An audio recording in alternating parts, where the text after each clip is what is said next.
Gusto mo ba magkaroon ng negosyo? Gusto mo maging negosyante? Gusto mo maging successful na businessman? Ayan. So, kadugtong ito nung vlog ko last time, no, kung paano namin nakuha yung Manalo Resort. Sagot yon actually sa isang comment na nagrereklamo na mahal daw ang Manalo Resort. So, in-explain ko sa video na yon kung bakit naman hindi naman masasabing mahal yung rates namin sa Manalo Resort Hotel. Pero idudugtong ko ito and i-jibe ko siya doon sa isang very interesting na usapan na kausap ko kasi ang isang pinsan ng misis ko nung nagpunta kami sa Subay sa Talim Island last Saturday para makiramay doon sa namatay kung bilas, nakiramay kami sa pamilya nila. Merong lumapit sa akin habang nagme-message ako doon, gumagamit ako ng cellphone. That was around mga 10 o'clock or 11 o'clock na yata ng gabi.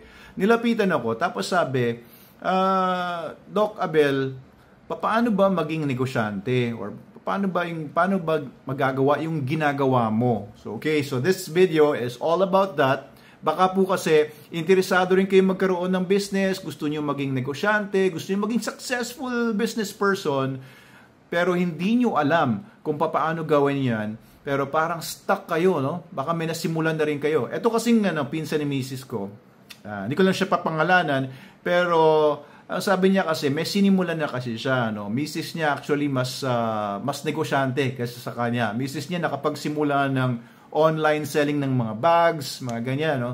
So, she was successful for some time, pero after a while, yung supplier niya nagsarili na and wala na siyang makuhang supplies or hindi na siya makadiskarte na maayos kasi dumedirekta na doon sa supplier yung mga bumibili sa kanya.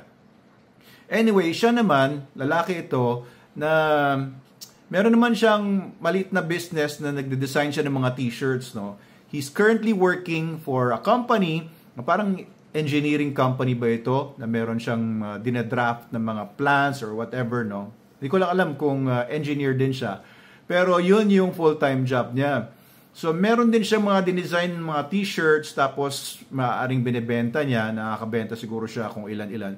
Pero parang hanggang dun lang yung kaya niyang gawin. And parang para sa kanya siguro, gusto rin niyang magawa yung ginagawa ko kasi ang tanong niya sa akin is paano ba ginagawa ko, Abel, yung ginagawa mo? Kasi nakikita daw niya sa mga vlogs ko, ayan, successful yung mga businesses namin, Manalo Canine, SDN Dog Food, tapos ngayon meron pa kaming Manalo Resort Hotel sa Binangonan, 17-hectare resort ito na nakuha ko without any money, no?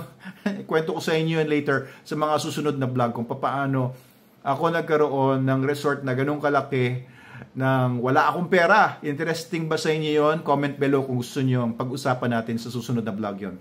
Pero if you want to be a business person, decision lang yan. Marami ring mga nag-comment doon sa isang post ko at videos ko tungkol sa paano ka ba magkakaroon ng business pero wala ka namang puhunan. Hindi mo kailangan ng puhunan para ikaw ay magkaroon ng business. Meron ka niyan, hindi mo lang alam. Okay, so I will make it clear to you, kung gusto mo magkaroon ng negosyo, hindi mo kailangan ng puhunan. Kailangan mo lang diskarte.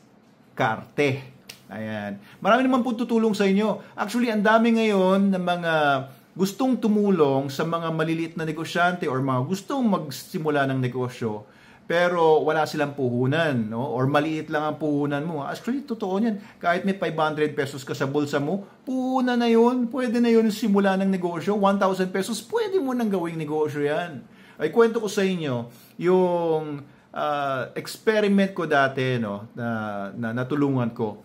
So, meron akong nakilalang isang tao noon na nag-work for a company na direct selling company. Pero ano lang siya doon, parang sa cashier lang or reception. Sabi niya, paano ba ako magkaka-business? Gusto ko maging negosyante. So, sabi ko sa kanya, kaya mo yan. Nakikita ko naman, no? Pag normal naman ang isang tao, pwede naman maging negosyante. Basta normal ka. Okay, basta wala kang problema sa utak, hindi ka sinto-sinto, hindi ka nagda-drugs, pwede ka maging successful na business person. Sabi ko sa kanya, ito, meron ka bang 500? Sabi niya, oo, kaya mo nang maging successful na negosyante.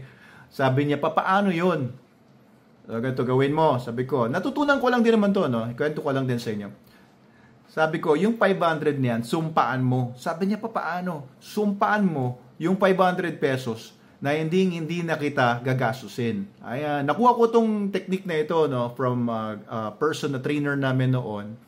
Naging isang mentor ko siya, si Architect Ed. Nakalimutan ko yung full name niya. Pero anyway, sabi ko sa kanya, yung 500 pesos mo, sumpaan mo. Ano sasabihin ko? Anong sumpa? Sabi ko, sumpaan mo na hindi mo na siya gagasusin.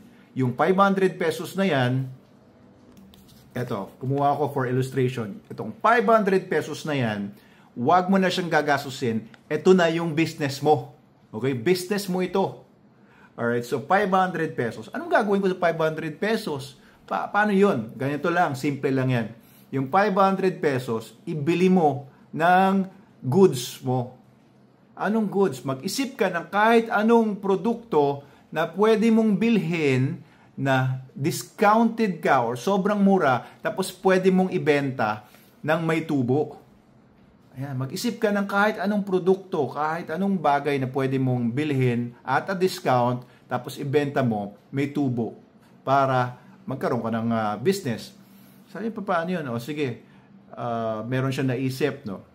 Nung weekend, nung wala siyang work, nagpunta siyang Divisoria. Doon sa Divisoria, may nakita siyang mga wallet.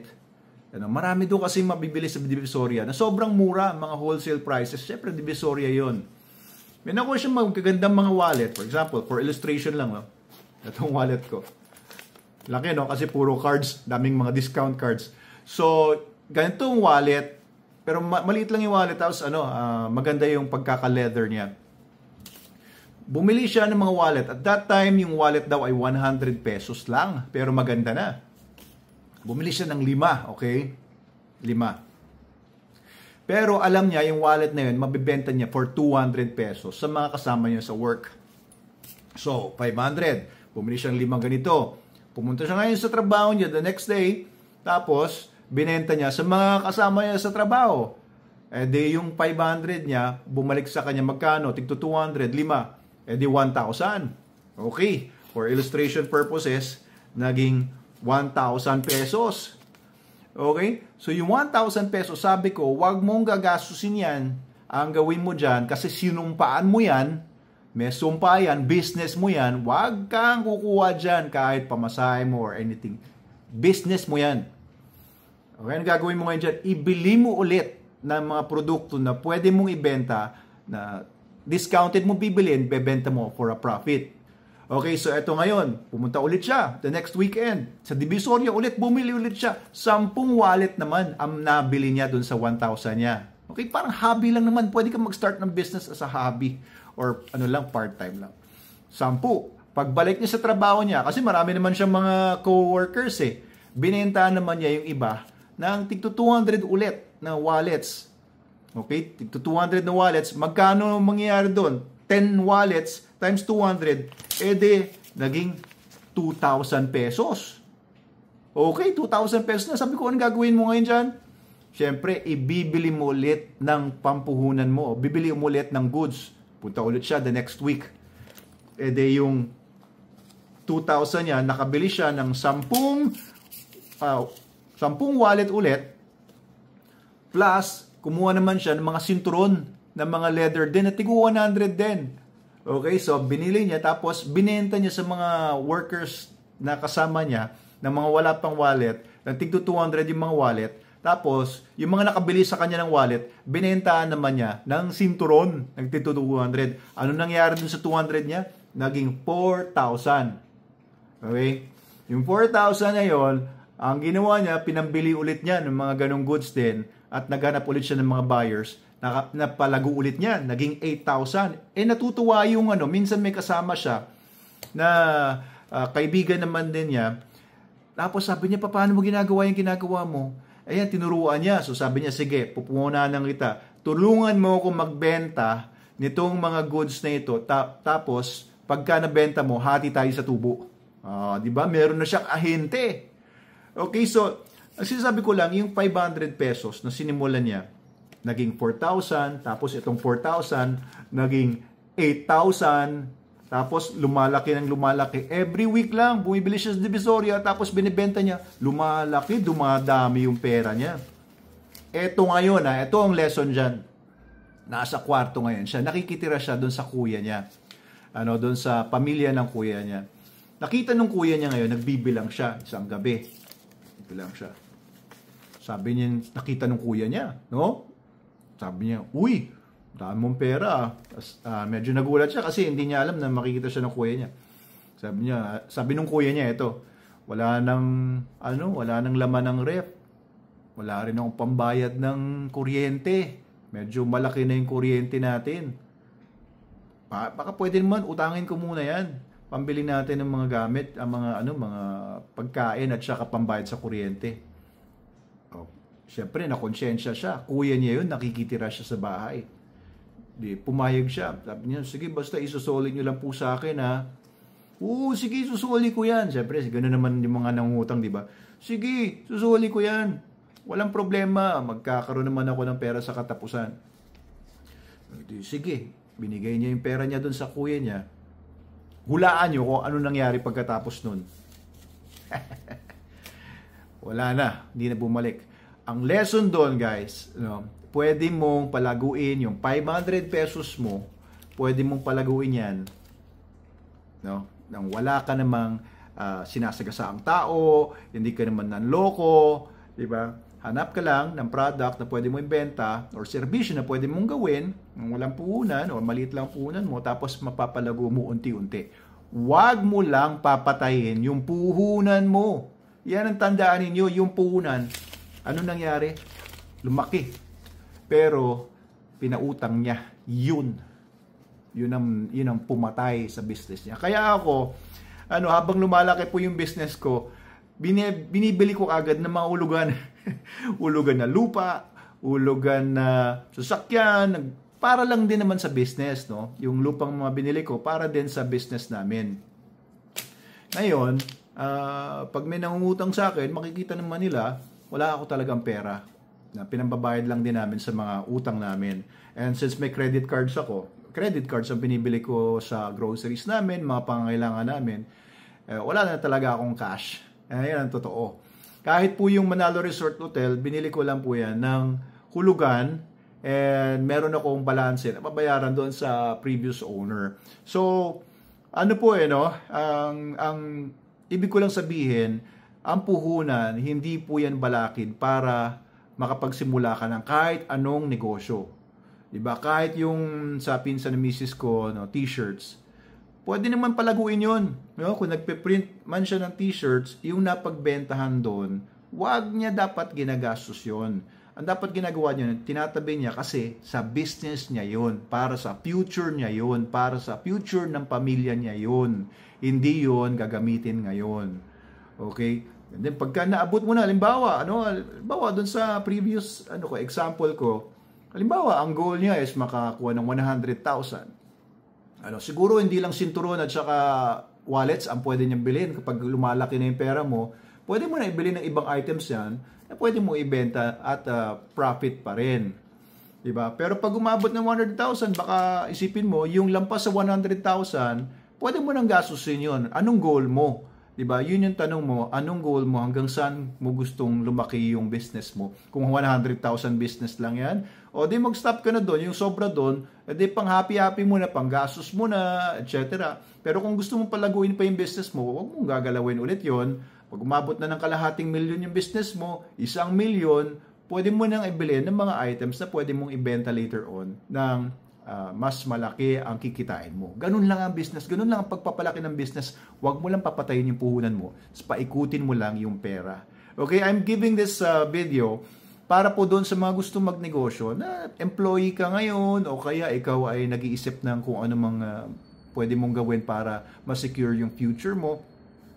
This will help a lot of people. So please share this video, no? Pakisuyo na i-share mo to doon sa mga kaibigan mo. Share mo sa wall mo. Baka sakaling may matulungan ka na gustong magnegosyo. Simpleng-simple lang yan, guys. Ako po kasi, no, to give you an idea, a veterinarian po talaga ako. I started doing business nung ako ay hindi makagraduate sa college. Noong 2000 kasi, year 2000, mag-graduate na dapat ako noon. Nakumpleto ko na lahat ng mga classes ko sa UP Los Baños para maging veterinarian. Ang kaso, naipit kami sa military science. Naipit ako at saka yung mga ilang kasamahan ko na mga saksi ni Jehovah noon.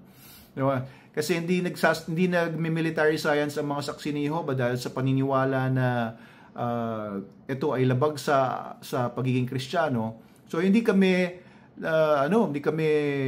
makapagtapos-tapos dahil yung dating commandant na nag-exempt ng mga saksi ni Jehovah, napalitan na ng bago, ayaw niya mag-exempt ng mga saksi ni Jehovah noon. So isang taon pa muna bago ko nag-graduate, at every weekend nandun kami sa San Pablo College, nagtuturo naman kami ng mga kadete doon sa values and VIP program nila, CWS.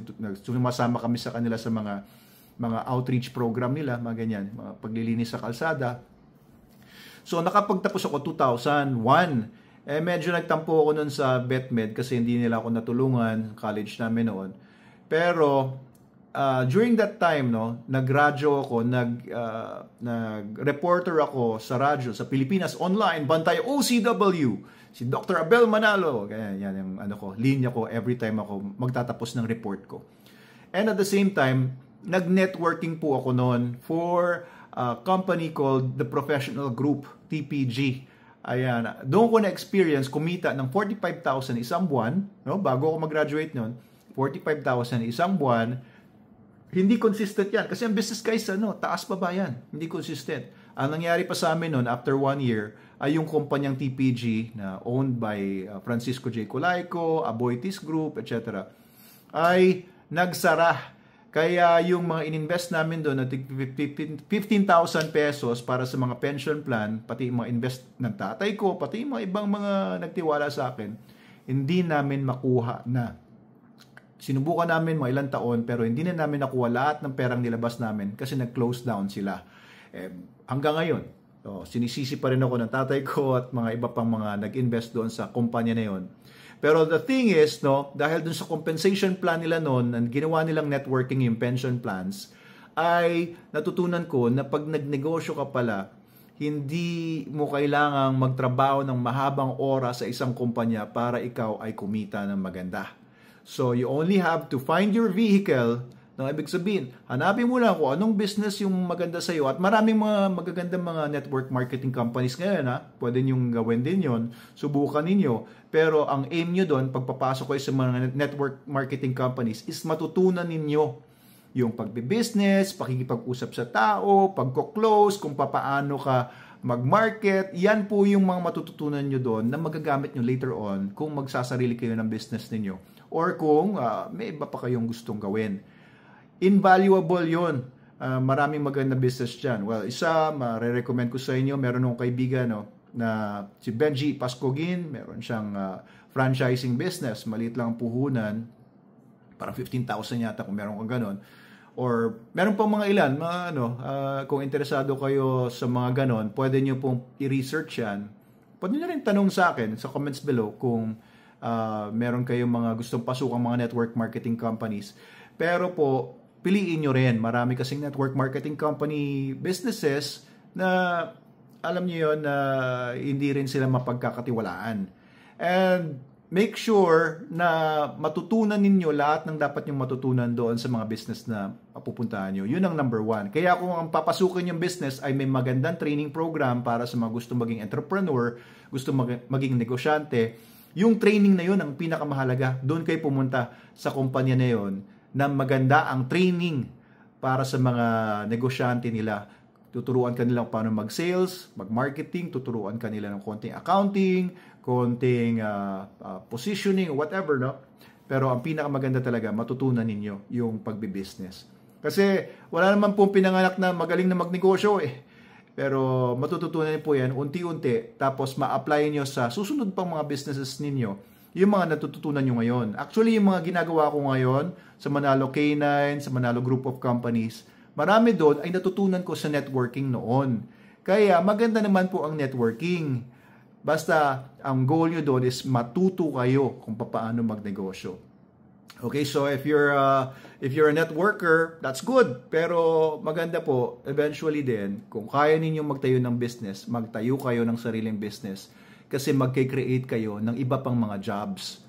Natutuwa ako dito sa ginagawa po namin sa Manalo Group of Companies kasi ang dami ko pong kahapon nagkaroon kami ng video shoot para sa commercial namin for the Department of Tourism para sa Binangonan Municipality. Tapos pina-attend po namin lahat ng mga employees namin, as much as possible. Hindi pwede kasi yung iba, pero most of the employees were there yesterday sa Manalo Resort Hotel. Sabi ko, ang dami ko palang empleyado, Parang mga 80 yung mga nandun, tapos iba-ibang mga departments. Nakakatuwa kasi naisip ko, yung bawat isang tao na yon nakikinabang doon sa business na tinayo ko at ng misis ko, ang pamilya namin. And pati yung mga pamilya nitong mga ito ay nasusuportahan namin yung mga financial needs nila. Napakalaking reward para sa akin yun. Yung feeling na yun, na bawat isa sa kanila, iba-ibang mga pinanggalingan yan, iba-ibang mga religion ng mga yan, iba-ibang mga backgrounds nila. Ang iba sa kanila ay mga professionals, ang iba sa kanila ay mga high school graduates lang, iba ay mga manggagawa lang na wala naman masyadong pinag-aralan. Pero bawat isa sa kanila nakikinabang doon sa business na tinayo ko. Kaya kung marunong ka magtayo ng business or matututunan mo kung paano magtayo ng business at makaka-create ka ng job opportunities para sa iba, you should not be an employee.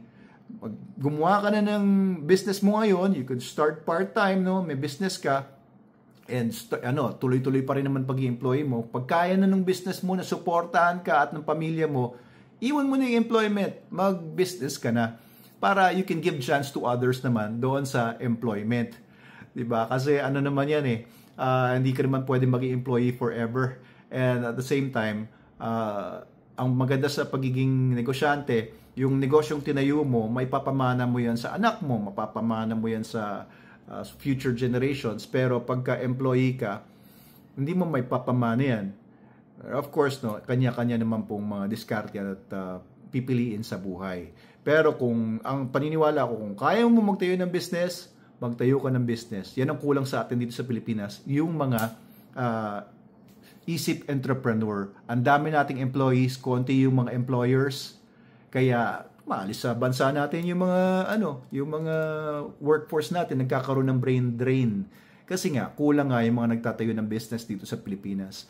So, start a business, kahit malit lang yan, gamitin nyo yung mga kwento ko sa inyo kanina, 500, maging 1,000, maging 2,000, and hopefully, lahat kayong nakikinig ngayon na gusto talaga magkaroon ng business, makapagsimula na kayo agad, and your business, I hope, and I pray na maging successful kayong lahat. Kasi po, ang pagiging successful ay hindi naman pagiging gahaman yan.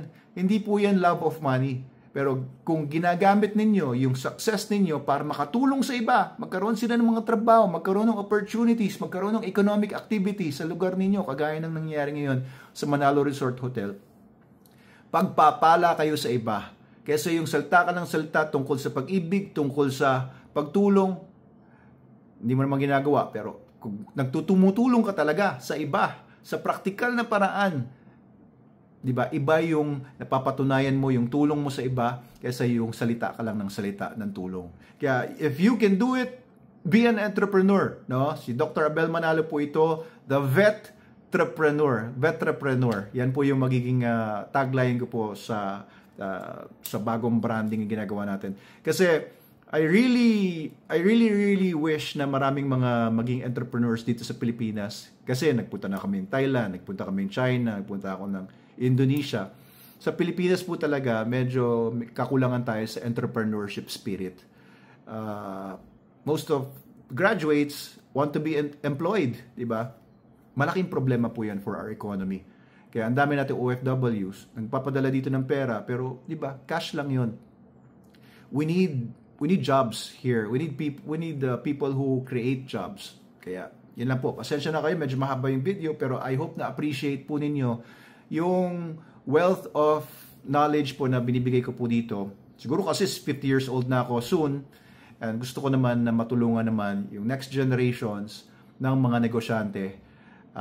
Mahirap maging negosyante. Kahit kami ngayon, struggling pa rin kami, pero natutuwa naman ako na we've reached a level of success na marami ang hindi naman nakaka-reach doon.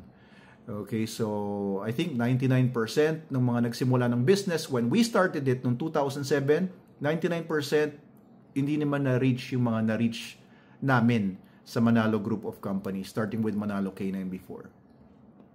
Okay, so comment below if you appreciated this video. Please like and share and follow us kung gusto nyo yung video na ito, and kung natulungan po kayo, please share this also para matulungan po yung iba.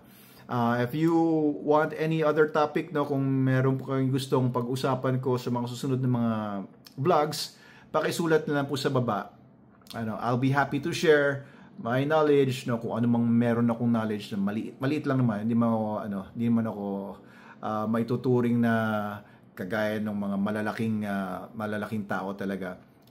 Simple lang naman po tayo, pero marami na rin po tayo nagawa, at malayo-layo na rin po yung naabot natin sa Manalo Group of Companies. Thank you po.